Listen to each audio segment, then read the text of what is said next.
Ramokgopa there, rounding up at least part of the Q&A session for that media briefing, where we now know that government is embarking on this new journey, if you like, to procure an additional 2,500 more nuclear power. And there are a couple of steps to be taken in the lead-up to that. But let's get you immediate reaction to that particular briefing. Bring in Professor Hartmut Winkler, who's with the University of Johannesburg, and joins us now via our video link. Prof, great to have you on the program. Thanks very much indeed for making time to speak to us. Just off the bat, you know, I think you'll tell me what you think. The minister certainly made an argument around why this is important, even though we are unlikely to see the immediate fruits of our labor, so to speak. But I wonder what you make of the timing of making this an entire briefing when we're told that we might have to wait 10 plus years first before once again we see the results of what's being announced.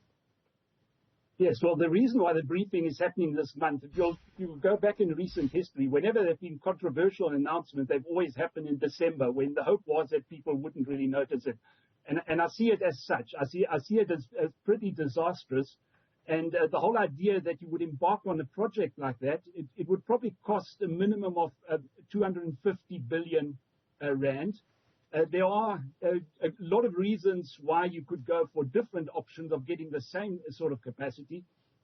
This whole program, it started with the time of President Jacob Zuma and his big nuclear build, which failed. And I can see this project failing as well, even though it's much less ambitious than what we had at the time. Just the whole way it's being handled in that, it's before, as I mentioned, they're about to promulgate a new integrated resource plan, which has still got to be discussed by the public. And yes, they're going ahead and want to now kickstart something which could, after this public participation process, be deemed to be the wrong sort of path to pursue. So, put differently, it sounds like the minister and the team have promised us bacon before they even caught the pig. In other words, there's so much more still to be done before we can even speak about our ability to circumvent load shedding in the future. Oh, yes, yeah. At least they have been, what is correct, that it would typically take 10 years to complete a nuclear build of this scale. If we're looking for an example, we can look at Bangladesh, which is still busy with the construction of a project of a similar nature. That started in 2016, but before we can even think of building, they haven't really identified the site yet. They've still got to talk about possible bidders. And that's where I can see the real controversy arising, because if you talk about 2.5 gigawatts and you want to build a nuclear plant of that magnitude, it almost exactly fits the Russian 1.2 gigawatt model times 2. In other words, whereas the other possible providers, like the Koreans or the French or the Chinese, don't build nuclear power generation of that capacity. So to get 2.5 gigawatts from a Chinese or a French or a Korean reactor would be very difficult. You need to basically take 1.5 or 2.5 of them, whereas the Russian model, which is 1.2 gigawatts, fits in there very nicely.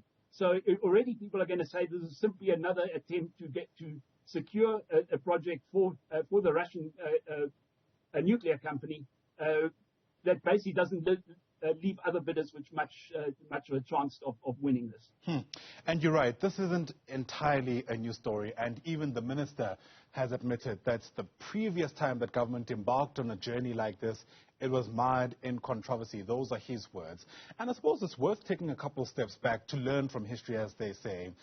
During the Jacob Zuma years, there was an attempt to build some kind of nuclear capacity. It involved the Russian authorities, including Vladimir Putin, and there were real concerns raised there about whether or not, frankly, this is worth the money we might be spending for it. Are we getting bang for our buck? What are the concerns that arise for you this time around, given, again, the fact that we may very well see history being repeated?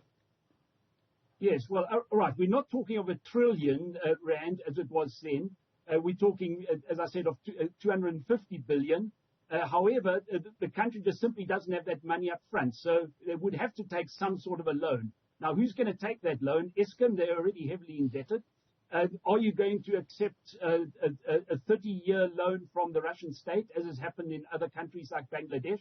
that comes with a whole sort of a lot of dependence considerations. And do we really want, as a country, to be tied to another state? Particularly, we don't know what Russia's going to look like in even 5 years' time. They're involved in a war right now. In World War I, that was just before the October Revolution. Can you imagine if somebody had made a nuclear deal with a Russian Tsar back in 1916? The whole thing would have fallen completely flat. And we might be looking at a similar situation now. You've mentioned Russia several times. As far as you're concerned, is it a far-gone conclusion that that's the only country that could help us pull this off anyway? Other countries could help us pull it off if it was structured differently. For example, if you wanted to bring it, really make it an opportunity for anybody to come in, you wouldn't specify that you want exactly 2.5 gigawatts.